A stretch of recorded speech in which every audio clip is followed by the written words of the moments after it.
Supremo Tribunal Federal vai decidir se gravação de áudio ambiental em ação eleitoral precisa de autorização da Justiça. E você vai ver também. Ministra Carmen Lúcia, presidente do STF, afirma que é preciso uma reestruturação do Poder Judiciário para que os processos que envolvam o direito à saúde sejam julgados rapidamente. Superior Tribunal de Justiça discute o ativismo judicial. Procuradora-Geral da República, Raquel Dodge, afirma que vai redobrar combate à corrupção. Bombeiro que furtou caminhão do quartel e se dirigiu à esplanada dos ministérios em alta velocidade vai ficar preso preventivamente. Essas e outras notícias agora no Jornal da Justiça.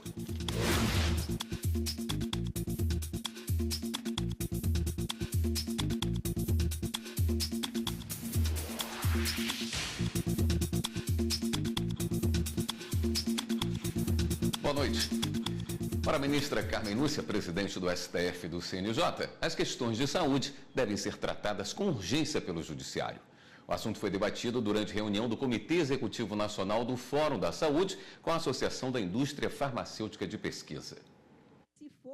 Durante o encontro, a ministra Carmen Lúcia disse que é preciso pensar uma reestruturação do Poder Judiciário para que os processos que envolvem o direito à saúde sejam julgados de forma mais rápida. Há um direito constitucional à saúde e isto é direito fundamental para a dignidade da vida. Ponto. Se for certo que este número de ações que ingressam em juízo corresponder a uma má prestação do serviço de garantia dos meios de saúde para os cidadãos, eu preciso reestruturar o Poder Judiciário, porque não estamos pondo em questão o direito fundamental à saúde. A ministra destacou que o Conselho Nacional de Justiça está fazendo um levantamento sobre os processos que envolvem a judicialização da saúde e afirmou que a solução pode ser apostar em novos caminhos, como a conciliação. A busca desses dados é para ver em que nós podemos apostar na conciliação prévia, com acatamento pleno e com homologação dos resultados.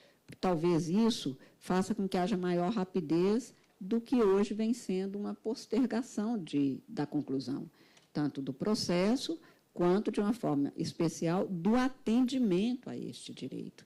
Não é possível que educação, saúde, segurança pública e justiça não seja prestado no tempo devido, e não estamos prestando. Já para o conselheiro Arnaldo Rossepian, a saída pode ser administrativa. Estamos convencidos que algumas mudanças normativas em sede administrativa devem ser promovidas. E é nesse sentido que nós buscamos a conversação. A senhora ministra comanda também, junto a esse Conselho Nacional de Justiça, uma ação que busca de forma ampla a mediação, o consenso, a discussão de questões caras para a população brasileira. O presidente da Interfarma elogiou a criação pelo CNJ dos NATs, Núcleos de Apoio Técnico do Poder Judiciário, constituídos de profissionais da saúde para elaborar pareceres sobre a medicina baseada em evidências. Antônio Brito criticou a judicialização de tratamentos e medicamentos que não têm eficácia comprovada. A judicialização daquilo que não tem comprovação de segurança e eficácia é absolutamente inconcebível. Por mais doloroso que seja isto no dia a dia. E a gente vê com tristeza, senhora presidente, que o país às vezes tem caminhado nessa direção com episódios como esse episódio da fosfetalonamina, né? Com episódios como o Congresso Nacional, com todo respeito ao Congresso, saindo a legislar sobre o que é um medicamento, quando medicamento apenas é aquilo que a Anvisa e as autoridades sanitárias entenderem como seguro.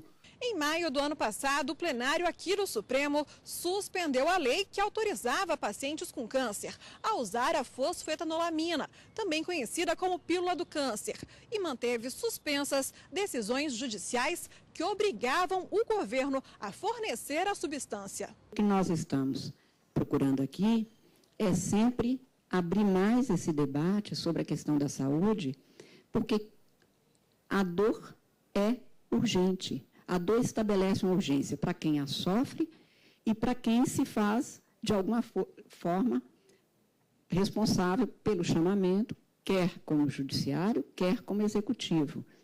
E eu acho que essa não é uma questão só do Estado, é uma questão da sociedade. Que não fique no papel, porque, pelo menos da minha parte, como juíza, não ficará. Ministros, especialistas e formadores de opinião se reuniram em seminário no STJ para debater os desafios atuais do Poder Judiciário. Foram debatidos o ativismo judicial e suas consequências, a independência dos juízes e os limites do Poder Judiciário ao tratar de temas controversos. Nós vamos ter que debater isso muito. Hoje está aberto, está solto. Então temos 17 mil juízes atuando com uma independência quase que absoluta. O evento discutiu ainda os impactos econômicos do ativismo judicial, levantando temas como o acesso à justiça e as custas judiciais.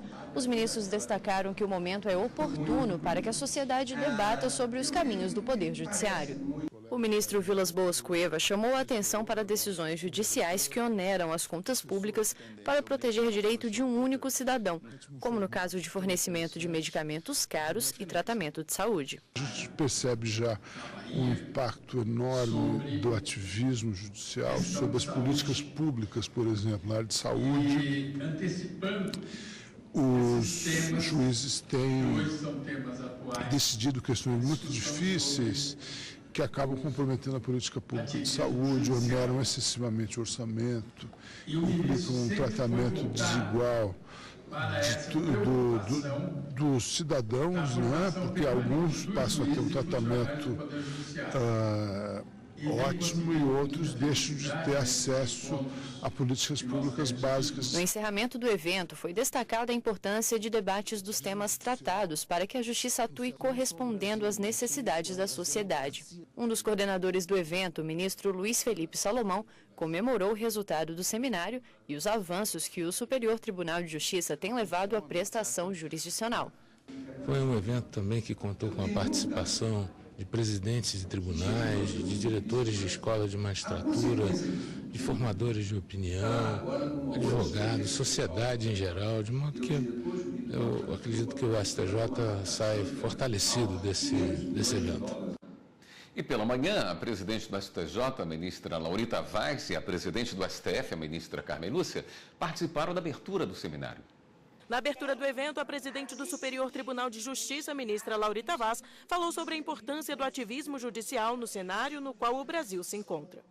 A preocupação que deve existir, no entanto, penso eu, é de não transpassar as fronteiras que delimitam o espaço de cada poder, que deve ter assegurado sua independência, para não abalar a harmonia entre eles e, por conseguinte, a estabilidade político-social. O evento também contou com a presença da presidente do Supremo Tribunal Federal, ministra Carmen Lúcia.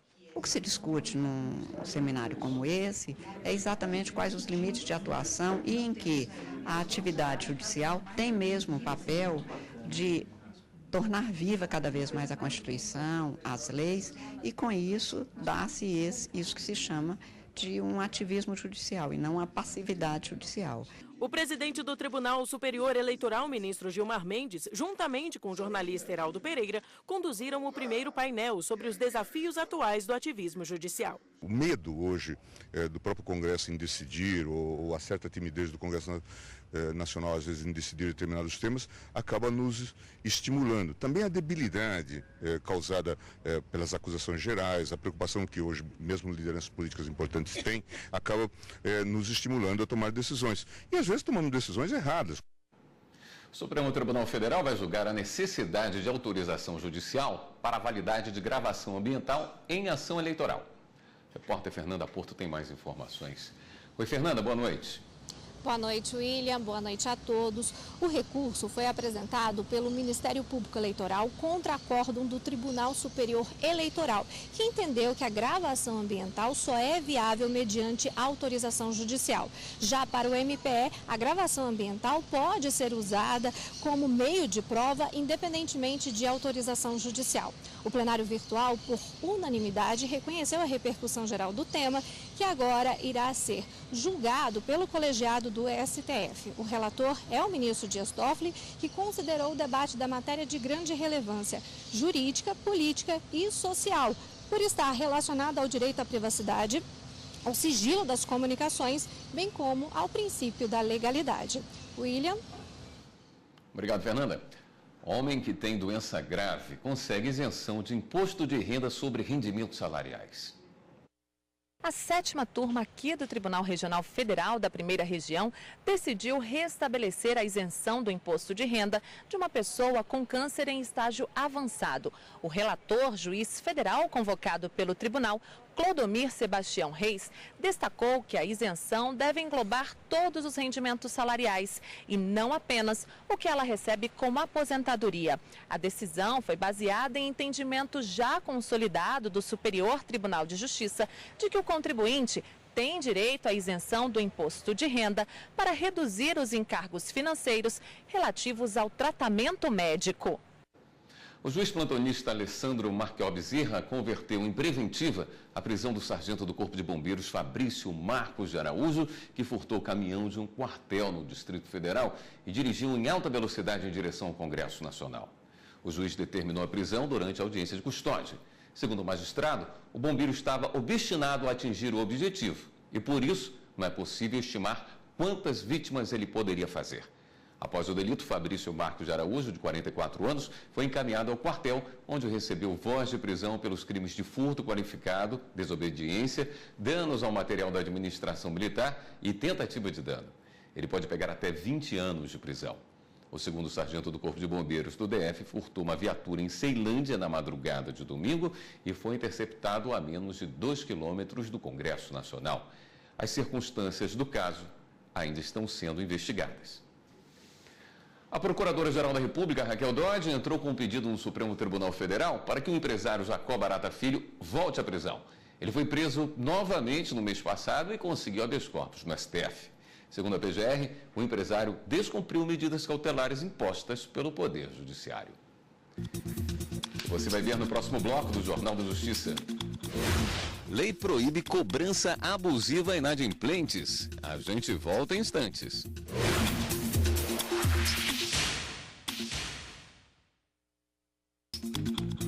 O ministro Ricardo Lewandowski, do STF, determinou o pagamento de benefícios retroativos ao anistiado político Jorge Antônio Freire de Sá Barreto.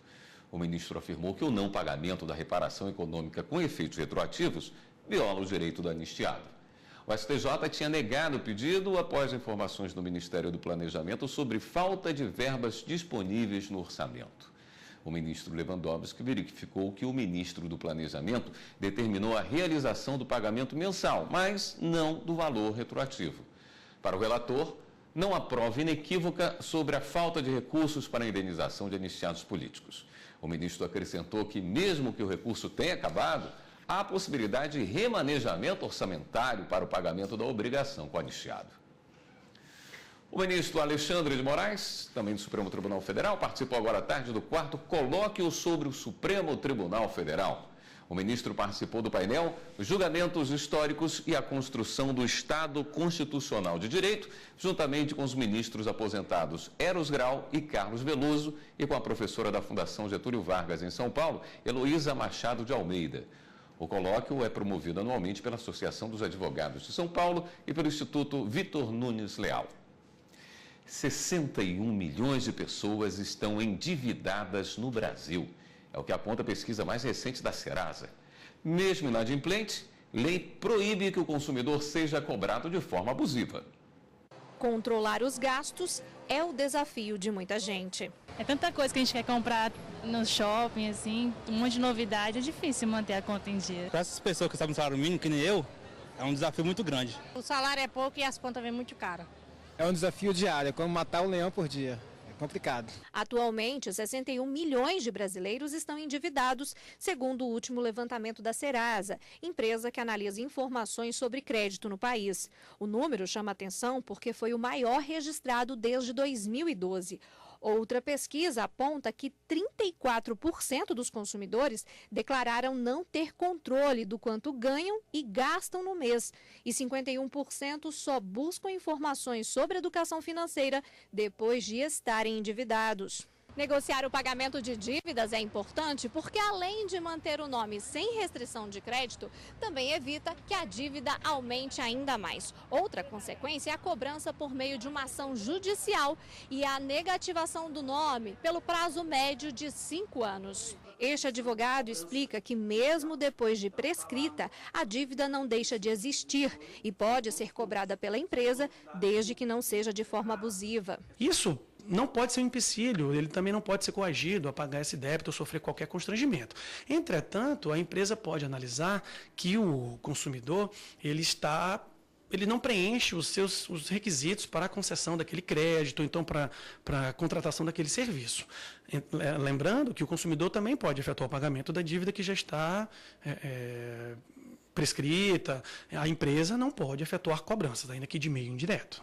Para evitar o endividamento, este consultor financeiro dá a dica: as taxas de juros de cartões de crédito e cheque especial são as mais altas do mercado. Por isso, exige maior atenção dos consumidores. A primeira coisa que ele precisa saber ou precisa fazer é saber quanto deve. Quanto deve, para quem deve, para aí sim conseguir negociar o melhor desconto possível. Depois de tentar buscar uma negociação com a instituição financeira que ele deve, tentar uma melhor alternativa. É sempre uma base de planejamento financeiro. Outra sugestão é usar parte do 13º salário para saldar ou negociar os débitos. Se o consumidor tem uma pendência financeira grande, um grande montante, e ele recebe um 13º, uma participação nos lucros, um incentivo financeiro de alguma forma, é interessante que ele vá à instituição que ele tem pendência e tente negociar ao máximo um desconto. E não fique preso, é interessante que ele não fique preso a uma única instituição a que ele deve. Ele pode mudar essa dívida para outra instituição financeira, a qual ofereça um desconto um pouco maior. O Conselho Nacional de Justiça promove seminário para discutir a aplicação de convenções que tratam da subtração internacional de menores. O evento contou com a participação de ministros do Supremo Tribunal Federal e do Superior Tribunal de Justiça, desembargadores, juízes federais, membros do Ministério Público e especialistas. Essa convenção internacional de Haia, ela prevê que é uma regra muito simples, que a criança que é subtraída do país de residência, ela tem que ser devolvida o quanto antes, para que lá se decida como será a questão da guarda da criança, dos alimentos, enfim, todas as questões complexas, difíceis que cercam a separação do casal e o fato de a criança ter sido levada a um outro país. O juizado de menores está devidamente preocupado e o Superior Tribunal de Justiça, o Tribunal da Cidadania, está debatendo com as entidades jurídicas os melhores caminhos para proteção, segurança e a melhor convívio social para os menores do Brasil e fora do Brasil. Para o ministro do STJ, Og Fernandes, o sequestro de menores é uma questão difícil de solucionar e, por isso, precisa ser debatida. O mundo tem evoluído no sentido de firmar regras que sejam minimamente consensuais entre os países para tratar de um tema tão duro, tão difícil, tão dramático, tão doloroso quanto a questão da subtração de menores. A desembargadora do Tribunal Regional Federal da Primeira Região, coordenadora científica do evento, ao lado do ministro Vilas Boas Cueva, diz que hoje no Brasil existem 300 casos envolvendo subtração internacional de menores e o número cresce cada vez mais. Por isso, é preciso encontrar soluções para combater a prática. Nós precisamos de fazer seminários como esse, principalmente aqui no âmbito do Conselho da Justiça Federal, em que nós podemos atingir o Brasil inteiro, para treinar os juízes, treinar os profissionais que atuam na área para agir com segurança e rapidez na resolução desse caso, de modo a honrar o compromisso que o Brasil assumiu ao assinar um tratado desse tipo. O ministro Marco Aurélio, do STF, julgou inviável reclamação do desembargador federal aposentado Edgar Antônio Júnior, condenado pela prática de improbidade administrativa pela Justiça Federal do Paraná. O magistrado aposentado alega que a ação contraria a matéria com repercussão geral reconhecida. O ministro Marco Aurélio afirmou que a pena imposta ao desembargador não envolve ressarcimento de valores aos cofres públicos, mas apenas a perda do cargo. E por isso, não está em debate a prescrição do caso. Nós vamos ao rápido intervalo e voltamos a seguir com outras notícias. Procuradora-Geral da República, Raquel Dodge, afirma que vai redobrar o combate à corrupção. A gente volta já já.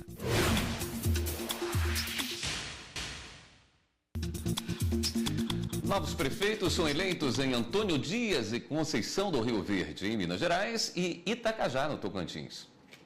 2 cidades mineiras e uma de Tocantins escolheram novos prefeitos neste domingo, dia 3. Em Minas Gerais, no município de Antônio Dias, foi eleito o candidato Benedito de Assis Lima, do PSDB, conhecido como Ditinho, com 2.960 votos. Na cidade mineira de Conceição do Rio Verde, venceu o candidato Pedro Paulo, do PR, conhecido como Pedro da Ju, com 3.911 votos.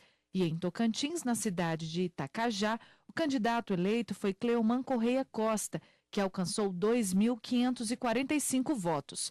A Justiça Eleitoral convocou novas eleições nesses municípios porque os candidatos que receberam a maioria dos votos válidos no pleito de 2016 tiveram os registros de candidatura negados. 15 togas foram doadas pelo TSE para uma instituição de caridade de São Sebastião, no Distrito Federal.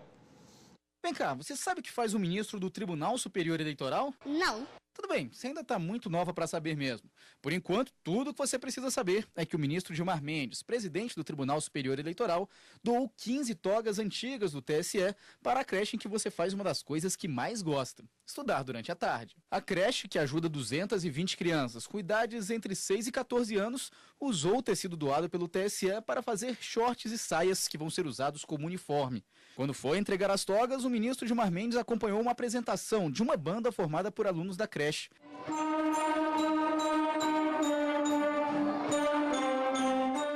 E saiu muito feliz com o resultado. Mostra que o Brasil tem jeito, que o Brasil tem potencialidades que podem ser desenvolvidas. Ver que essas crianças que poderiam estar aí na rua, correndo risco, recolhidas aqui, a música, as pessoas aprendendo. Eu realmente estou muito satisfeito. O sucesso da nossa instituição é você investir bem naquilo que você recebe. O Dia Internacional de Combate à Corrupção será em 9 de dezembro, mas o Ministério Público Federal e o Conselho Nacional do Ministério Público promoveram um evento hoje para marcar a data. Em 5 anos, 18 acordos de leniência foram firmados, o que representa quase 24 bilhões de reais devolvidos aos cofres públicos. O combate à corrupção foi o tema do evento realizado hoje na Procuradoria-Geral da República, para marcar o Dia Internacional da Luta contra esse tipo de crime. Com esse propósito, o Ministério Público Federal reuniu várias autoridades. 3 pactos foram assinados: combate à corrupção, combate à improbidade administrativa e em defesa do aperfeiçoamento da democracia. Também foi criado um comitê permanente e formado um termo de cooperação com o objetivo de prevenir e reprimir a corrupção eleitoral em 2018. Estamos reunidos aqui hoje para deixar muito claro que o Ministério Público e as instituições aqui presentes têm apreço por integridade e pela igualdade de todos em nossa sociedade e que continuaremos a agir firmemente contra a corrupção de verbas públicas e da moral pública no país. A esperança dos brasileiros em dias melhores não pode ser corrompida. O trabalho do MPF também foi ressaltado. Desde 2013, já foram firmados 18 acordos de leniência com empresas investigadas em casos de corrupção, envolvendo valores que chegam a quase 24 bilhões de reais. Só em 2017, foram mais de 40 operações de combate à corrupção, realizadas em parceria com vários órgãos. A luta contra a corrupção foi simbolizada no lançamento de um laço branco da consciência. A ideia é lembrar as pessoas que combater esse tipo de crime é tarefa de todos e só com atitudes honestas o país será transformado. Foram ainda apresentados os primeiros resultados da campanha Todos Juntos contra a Corrupção, lançada em setembro desse ano, que recebeu mais de 90 propostas. O Jornal da Justiça fica por aqui. Uma boa noite para você e continue aqui na TV Justiça.